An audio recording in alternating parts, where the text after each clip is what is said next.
ఇప్పుడు అజారుద్దీన్ కి కూడా మంత్రి పదవి ఇచ్చారు రేవంత్ రెడ్డి. అంటే ఇక్కడ జూబ్లీ హిల్స్ నియోజకవర్గంలో ఉన్న మైనారిటీస్ ఓట్లను కొల్లగొట్టడానికే ఈ ప్రయత్నాలు అనుకోవచ్చు.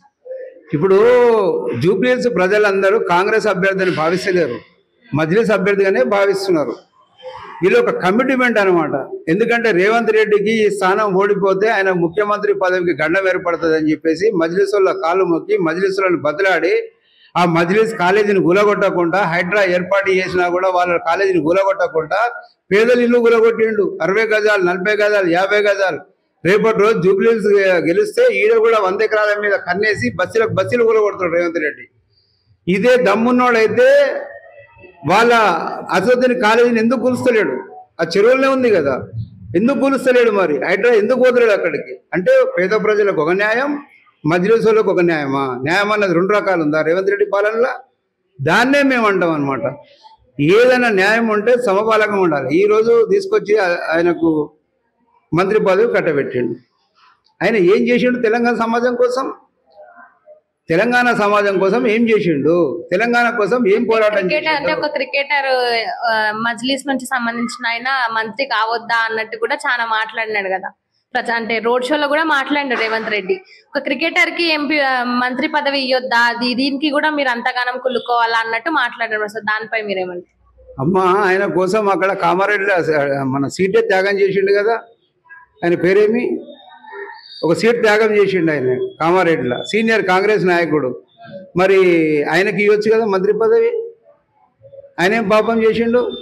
విజయశాంతి నీ పార్టీలోకి వచ్చి ఏరింది, తెలంగాణ ఉద్యమంలో బాగా పనిచేస్తూ ఉంది. ఒక బీసీ మహిళ ఎంతో పనిచేసింది తెలంగాణ కోసం, ఆమె పనిచేసింది కదా. నీ పార్టీలోకి వచ్చింది కదా, ఎమ్మెల్సీ కూడా కదా. ఒక బీసీ మహిళకి ఇరాదా? నువ్వు ఈరోజు బీసీల కోసం మాట్లాడుతూ ఉన్నావు. 42% రిజర్వేషన్ అని. నీ మంత్రి పదవులలో 42% రిజర్వేషన్ బీసీలకు ఇచ్చినావా? బీసీ మంత్రులను చేసినావా? ముందు బీసీ మంత్రులకు 42% నువ్వు చేయి, దాని తర్వాత 42% ప్రజలకు ఇస్తా అని చెప్పు. నీ దానిలో ఉన్న ఒక మహిళను, బీసీ మహిళను ఎలగొట్టడానికి చూస్తున్నావు. ఇవాళ రేపు జూబ్లీహిల్స్ ఎన్నికలు కాగానే ఆ అమ్మని ఎలగొట్టేశాడు. తయారైపోయి ఉన్నది మొత్తం. కొండా సురేఖను ఎలగొట్టడానికి అంత క్లియర్ అయిపోయింది. కొండా సురేఖ కూడా క్షమాపణలు చెప్పింది అని కూడా వినిపిస్తుంది. అదేనమ్మా, ఒక బీసీ మహిళ క్షమాపణ చెప్పాలి రేవంత్ రెడ్డికి. చెప్పకుండా ఎట్లా? బీసీ మహిళ కదా, బీసీలం కదా మేము. చెప్పాలి ఆయనకు, క్షమాపణలు చెప్పాలి, అన్ని చేయాలి.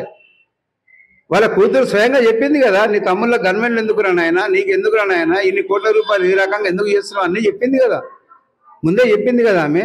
ఆ ఉన్న ఒక బీసీ మహిళను వీకడానికి సిద్ధంగా ఉన్నాడు.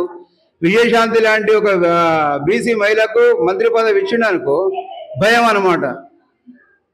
ఎవరు ఆయన ముందు మాట్లాడారో, ఎవరైనాకు బానిసలుగా బ్రతుకుతారో, ఆయన కులపోళ్ళు ఎవరైతే ఉన్నారో వాళ్ళకే మంత్రి పదవులు ఇవ్వడం తప్ప నీకు బీసీల మీద ప్రేమ ఉందా?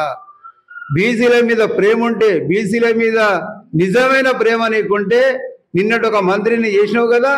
అట్లనే 42% బీసీ మంత్రులను ఈ జూబ్లీహిల్స్ ఎన్నికల్లోపే చేసి చూపెట్టు. నీకు త్యాగం ఉంటే, నిజంగా బీసీల మీద ప్రేమ ఉంటే 42% రిజర్వ్ ఇస్తా అన్నావు కదా.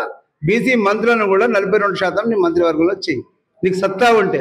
మేము బీజేపీ తరఫున డిమాండ్ చేస్తూ ఉన్నాం. అప్పుడు నేను నమ్ముతాం, మేము బీసీలు అందరం కూడా నమ్ముతాం. మరే రేవంత్ రెడ్డి కరెక్టర్ పోయి 42% బీసీలకు మంత్రివర్గంలో ఇచ్చిండు, ఇది కూడా చేస్తాడని నమ్ముతాం. అప్పుడు నీ మంత్రివర్గం నీ చేతులున్న పని చేయవు. నువ్వు మంత్రివర్గం నీ చేతులున్నదే కదా, మరి ఎందుకు ఇస్తలేవు? నీ చేతులున్న పని ఎందుకు చేస్తలేవు? చేయలేని పని నువ్వు మోడీ చేస్తలేడు, కిషన్ రెడ్డి చేస్తలేడు, ఎందుకు ఏడుస్తావు?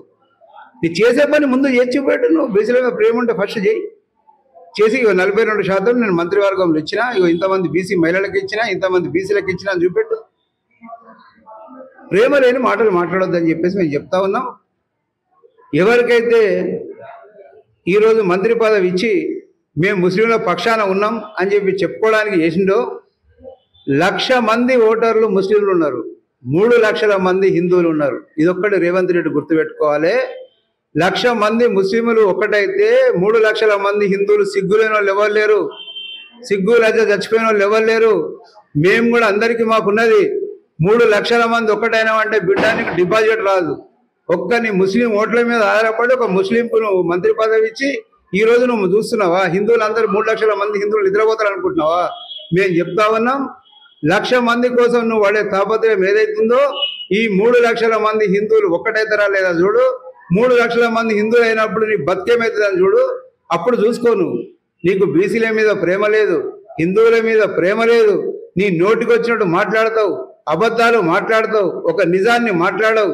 ఎన్ని లక్షల డబ్బులు తెచ్చుకున్నా కేంద్రం దగ్గర డబ్బులు ఇవ్వలేదంటావు, వేదికల మీద నీ ఇష్టం వచ్చినట్టు మాట్లాడతావు. ఇదందరూ ప్రజలు గమనిస్తూ ఉన్నారు.